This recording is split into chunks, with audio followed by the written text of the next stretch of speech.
আসসালামু আলাইকুম রহমতুল্লাহি ওয়া বারাকাতুহু। আলহামদুলিল্লাহ, বড় মৌসুমের ধানের যে পরিস্থিতি, আলহামদুলিল্লাহ এর দেখে খুব ভালো লাগতেছে। পুরো ধানের বিল সবুজে সমারোহ হয়ে গেছে। ফলনের ভাব দেখে বোঝা যাচ্ছে আলহামদুলিল্লাহ এভাবে ফসল ইনশাল্লাহ ভালো হবে, আশা করা যায়।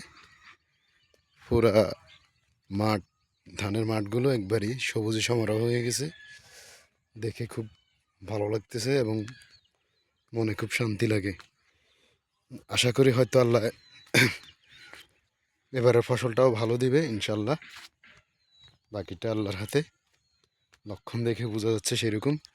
তবে আল্লাহ যেহেতু আমাদের এই বিভিন্ন ধরনের দুর্যোগ, তুফান এই ধরনের বা বৃষ্টি এগুলা থেকে আল্লাহ রক্ষা করে, আর পোকামাকড় থেকে আল্লাহ যেহেতু রক্ষা করে, তবে এটাই আল্লাহর কাছে চাওয়া। সবচেয়ে বড় কথা হচ্ছে দেখে খুব ভালো লাগতেছে পরিবেশ, তো এই কারণে সকলকে একটু দেখানো আর কি। পুরো ধানের মাঠগুলো সবুজে সমারোহ হয়ে গেছে, খুবই আকর্ষণীয় একটা কালারে আসছে। আলহামদুলিল্লাহ, সকলে দোয়া করবেন।